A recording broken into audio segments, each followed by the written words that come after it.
Welcome to the Just Third Way podcast, where we ask the question, would you rather own or be owned?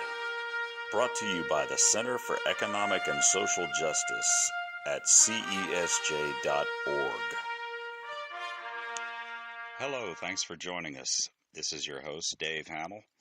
Today we have a recording that was made back in the 60s. You may have read about it on Mike Graney's blog. It's called The Second Income Plan. We're not absolutely sure who's narrating it. It kind of sounds a little bit like Louis Kelso, but some people say not exactly. Maybe it was one of his friends. So I'm not totally positive about that, but it's found on the internet and it has a lot of noise. So we tried to clean it up some and put it here to make it easier to listen to. And we've broken it up into two parts so it'll kind of maintain our normal length that we're trying to achieve here. So here is part one of the Second Income Plan. Whether it's narrated by Louis Kelso or not, we certainly know that the actual ideas are Louis Kelso's. So check it out again next week for the second half. Thank you. Presenting the Second Income Plan. America's basic economic problem is lack of purchasing power, with 1/3 of our families still below the official poverty level. Whereas our industry has tremendous capacity to produce, our families have very limited incomes with which to buy what's produced. The Second Income Plan is a way to build more purchasing power into every American family, and to do it in the traditional private property way. And first, let's look at the economics behind the plan. There are two, and basically only two, ways to distribute the wealth produced by an economy. And by wealth, we mean the useful goods and services, or the purchasing power with which to buy the useful goods and services.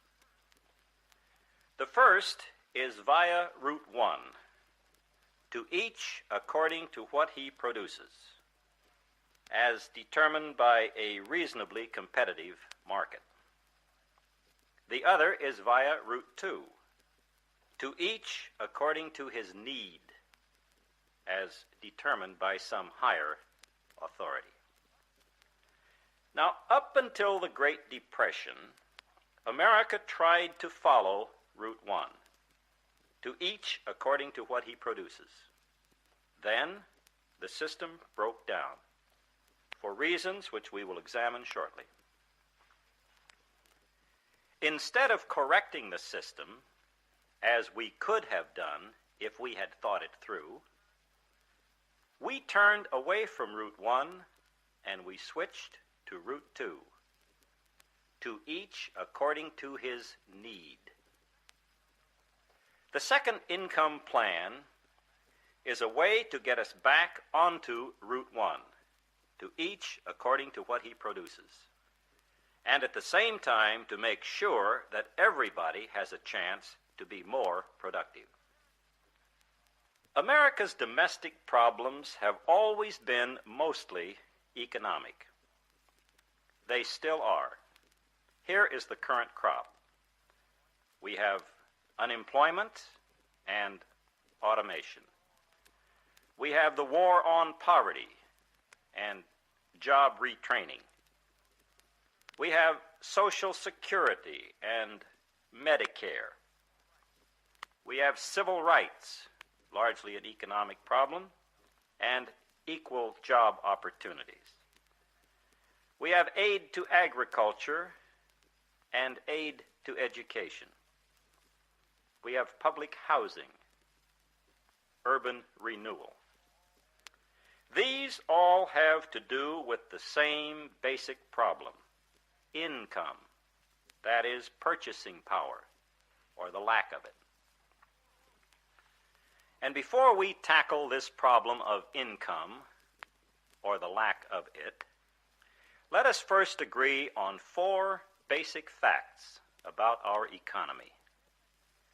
And then let's put these 4 facts together.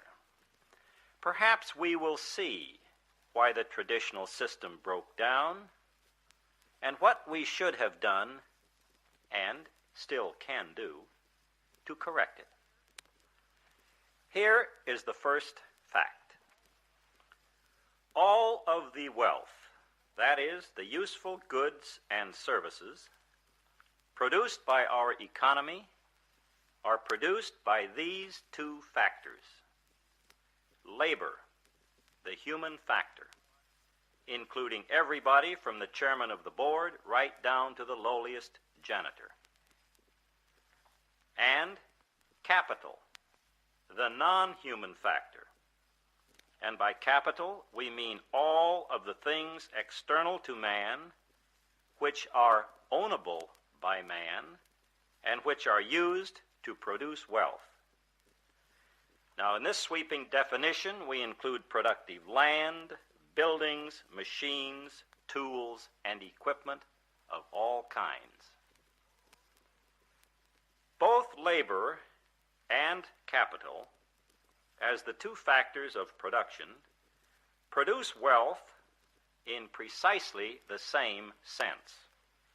For example, whether we cut out planks the hard way with a hand saw, using lots of labor and very little capital, or we cut out planks the easy way with a machine saw, using very little labor and lots of capital, the end product is still planks. A plank sawed out by hand is worth neither more nor less than a plank sawed out by machine. As far as the buyer or the end user is concerned, he doesn't know the difference and he doesn't care. Here is the second fact.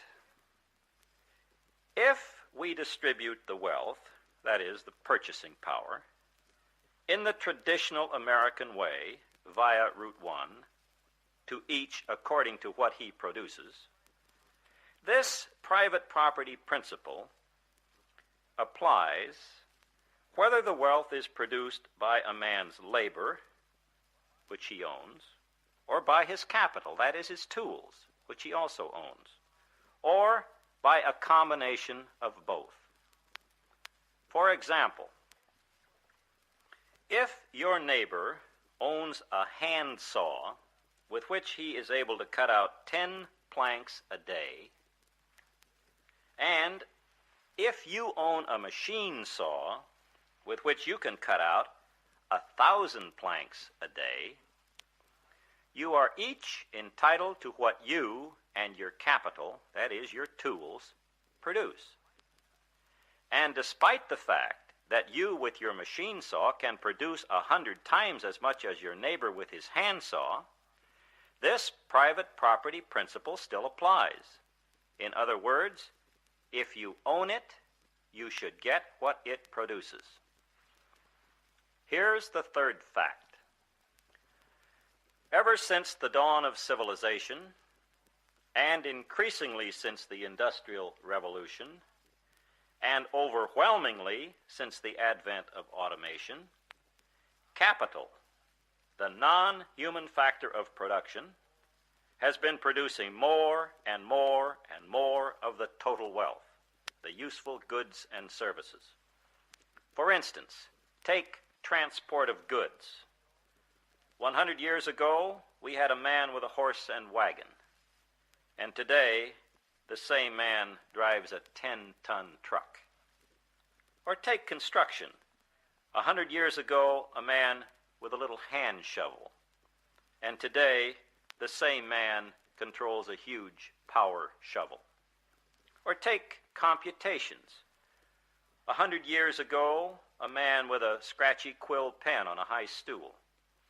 Today, a man with a giant computer that can direct an entire factory. We estimate that in America today, capital, the non-human factor, is producing at least 90% of our total wealth, our useful goods and services.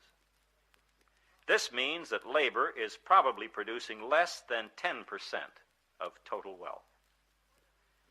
And whether this ratio between capital and labor is now 90% versus 10%, or 80% versus 20%, or even 70-30, is really not important here. The critical fact is that capital is producing far more than labor, and that the trend is accelerating more and more in this direction.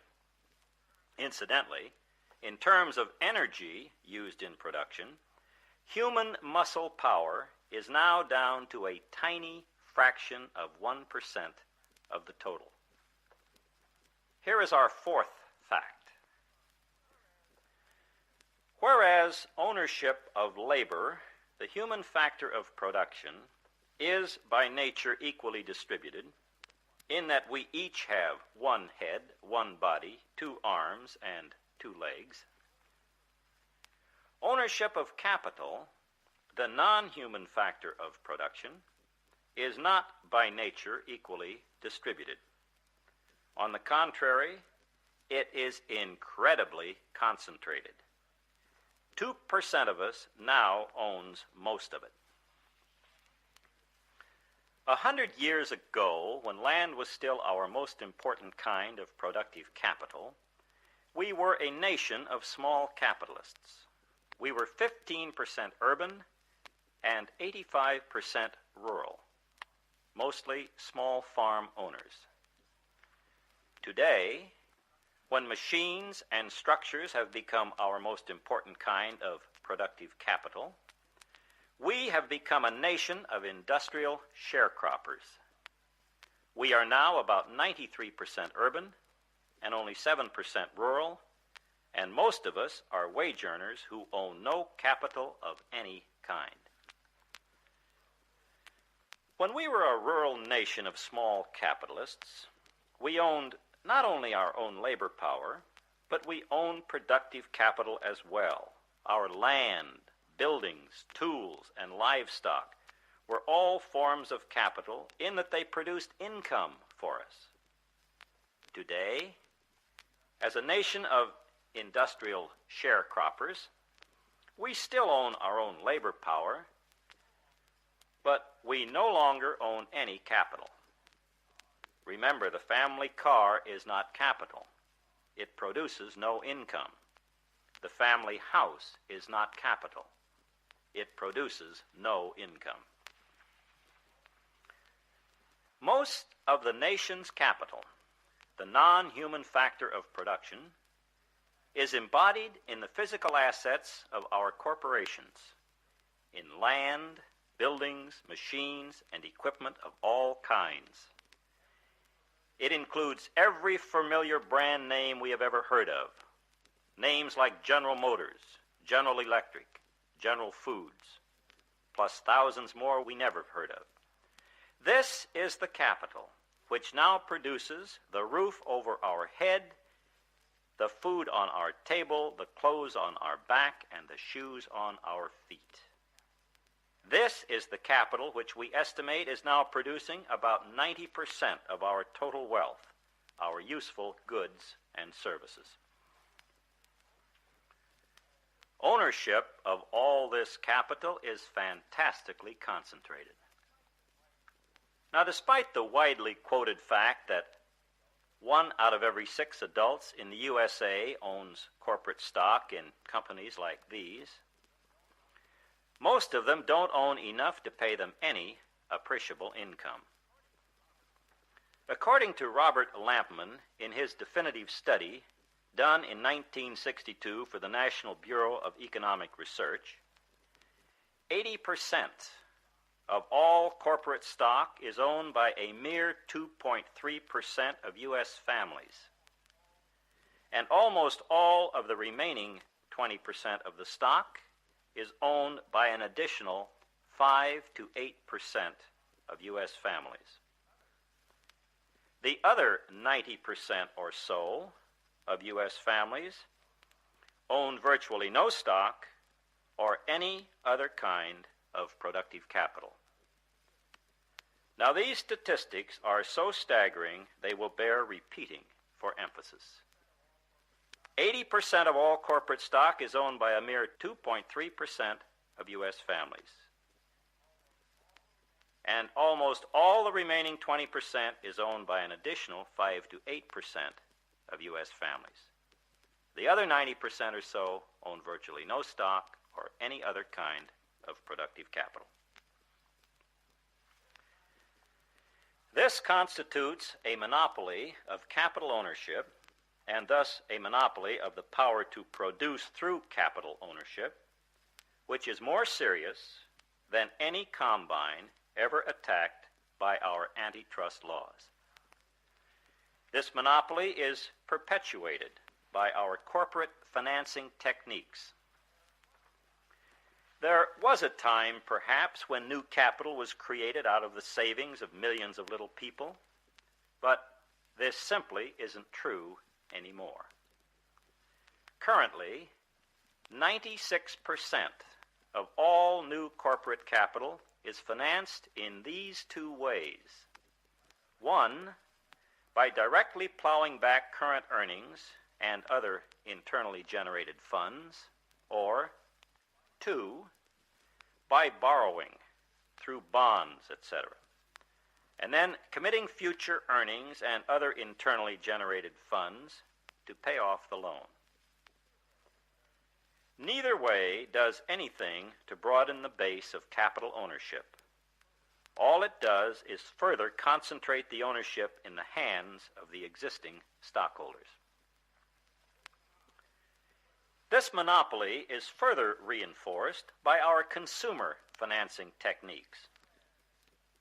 Whereas it is easy for the average wage earner to finance these consumer items, such as houses, appliances, automobiles, even vacations, which produce no income and so cannot pay for themselves, it is virtually impossible for him to finance capital items, such as corporate stocks, which do produce income and so can pay for themselves. So much for the examination of our four basic economic facts. Now, let's add up these 1, 2, 3, 4 facts and see what happens.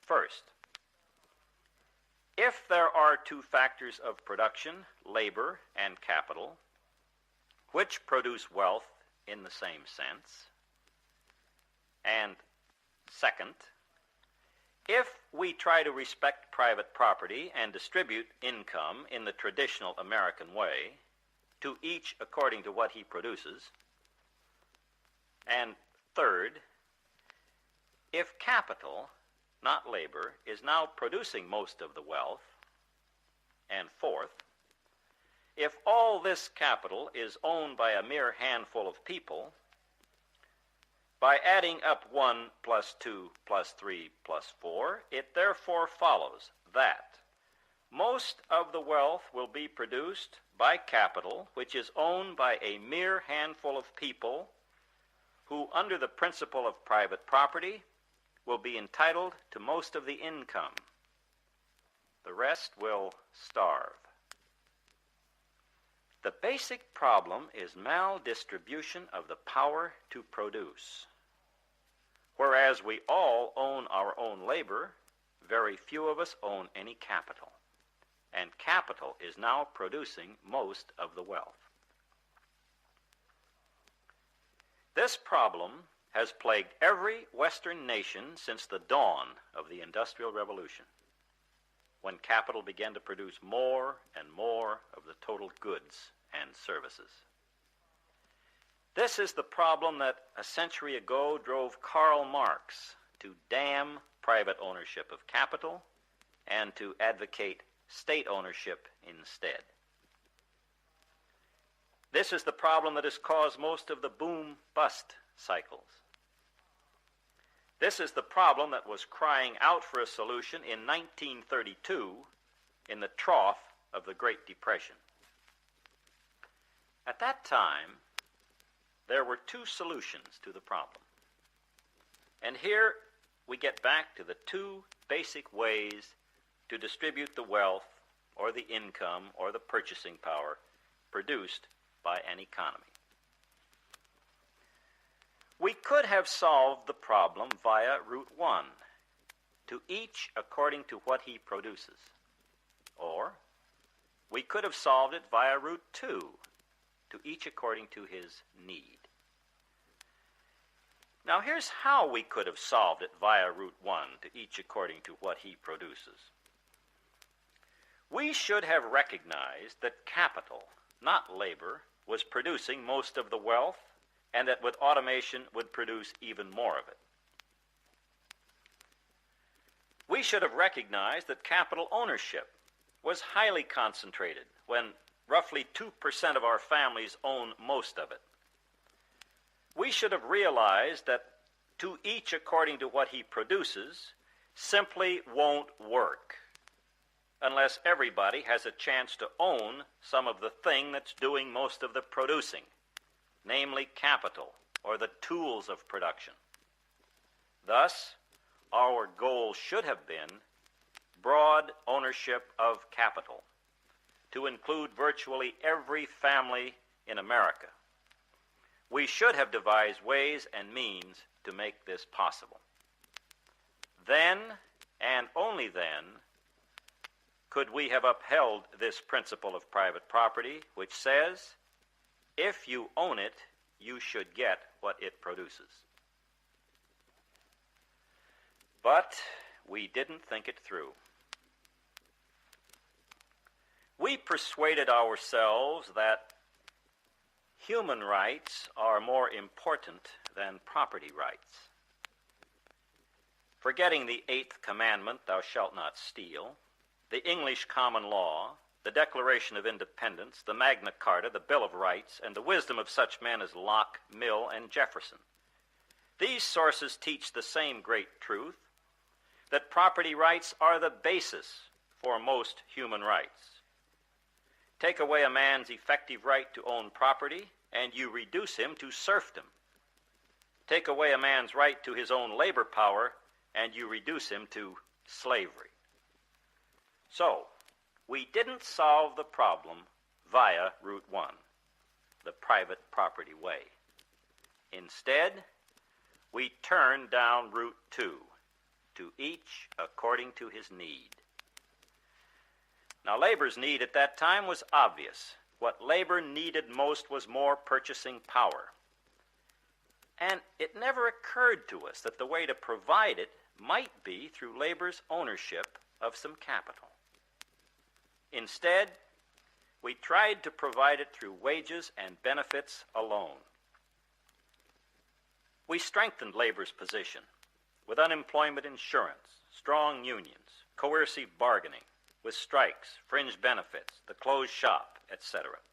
All of it backed up by big government. And in the process, we managed to push wages far, far above their competitive fair market value.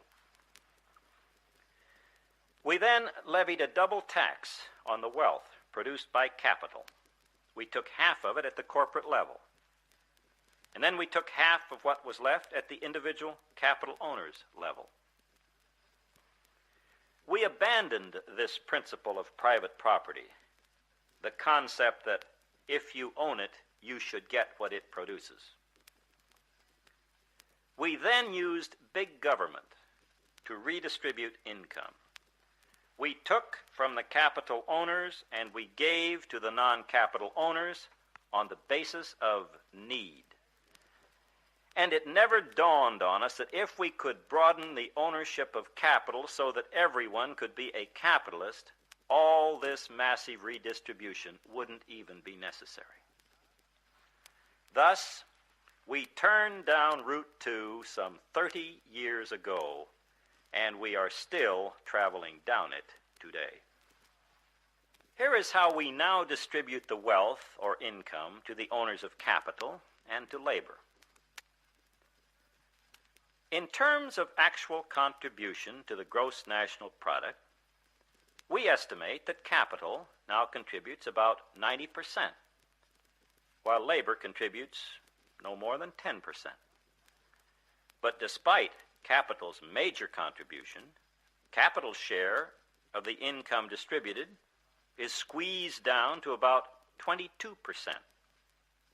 And even this squeezed down share gets squeezed some more. First, the corporate income tax takes half of it. Then the personal income tax takes up to half of any dividends paid to the stockholder or the capital owner. On the other hand, despite labor's minor contribution, labor, including the unemployed, gets back about 78% of the income distributed.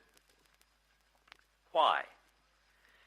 Because the earnings of capital are diverted to labor through coercive bargaining and the wage guideline policy. This is the yardstick which automatically gives to labor all of the production increases which are actually made not by labor, but by the increasing productivity of capital.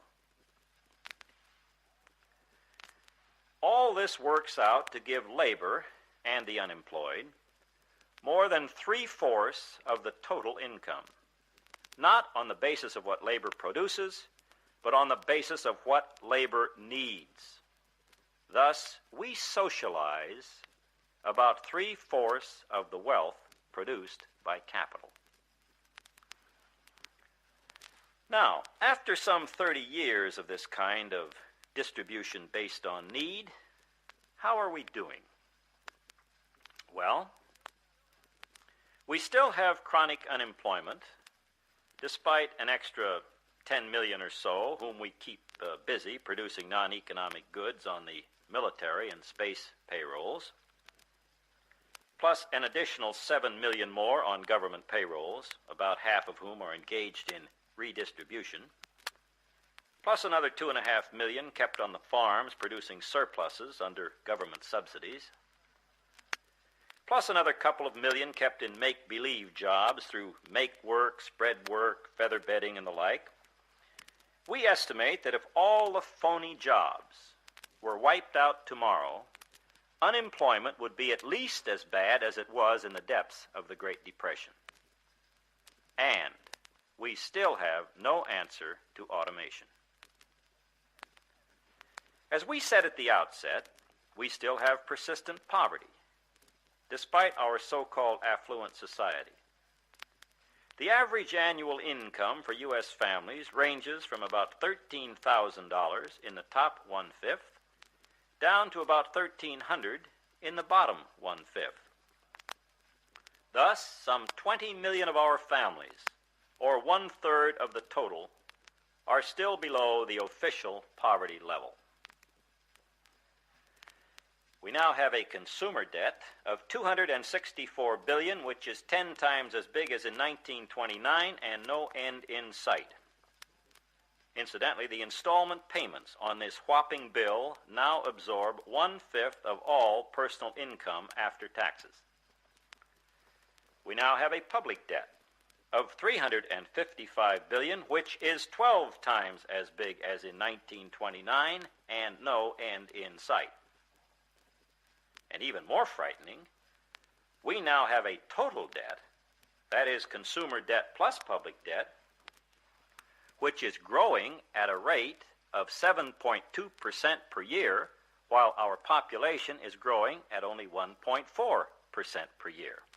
In other words, our total debt is building up 5 times as fast as our population, and no end in sight.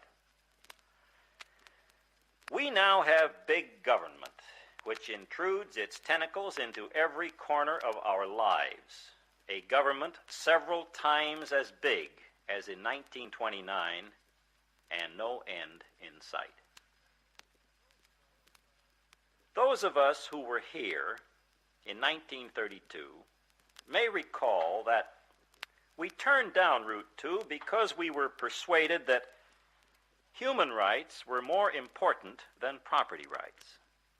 So, with this in mind, let's see how the average little human guy has been doing. He has problems. He owns no capital, so his only income is a job. He is scared of losing his job. He has a low income. The average is about $6,700 per year. He can't afford to retire. He can't afford to educate his kids. If he could, he wouldn't need federal aid to education. He has little or no savings. He's deep in debt. The chances are, to make ends meet, that he moonlights on another job, and maybe his wife works too. To the degree that he depends on unemployment insurance, Social Security, Medicare, and the like, he is a ward of the state. And down the road looms the threat of automation. By contrast, suppose 30 years ago we had solved the problem by staying on Route 1 and broadening the ownership of capital. Here's how this same little guy might have fared. First, as a capital owner with a substantial second income from dividends, he would have some economic independence. He could afford to educate his kids. He could afford to retire on his stock dividend income. His total income would be higher, so he wouldn't need 2 jobs to make ends meet. He wouldn't need to be deep in debt. He would have some savings in the form of stocks, and he would have an answer to the threat of automation. In our modern industrial society, in which most of the wealth, that is, the useful goods and services, is produced by capital, economic justice depends on these 3 principles: distribution, participation, and limitation. Like a 3-legged stool, all 3 are essential. No 2 can stand alone. And here they are. First, distribution. The basic concept of private property says that you are entitled to receive all the wealth your property produces, whether it's produced with your labor, which you own, or with your capital, which you also own, or by a combination of both. In other words, if you own it, you should get what it produces. Conversely, if you don't get what it produces, you don't really own it anymore. Second, participation. The concept of equal economic opportunity says that everybody is entitled to participate in producing wealth, either through their own labor or through their ownership of capital, or both. And if capital is now the major factor in producing wealth, then everybody should have a chance to own some capital. Third, limitation. If everybody is to have a chance to own some capital, then we cannot allow all of the newly formed capital automatically to flow into the hands of the upper 8 to 10% of families who already own all of the existing capital. We must devise ways and means for this newly formed capital to be acquired by the other 90% of families who now own no capital. So much for the economics behind the plan. Now we turn to part 2, how it works. You can join CESJ by going to cesj.org and clicking on Participate, and you can become a paying member for $25 per year, and also a student membership is $15 per year, and that qualifies you for discounts on our materials, such as books, which you can buy many of and distribute to your friends and family. And also, if you'd like to participate and comment on the podcast, feel free to call. I have a voicemail set up. I'd like to hear what you have to say, and I'll play it on the podcast. The number is 678-719-2840. Own or be owned.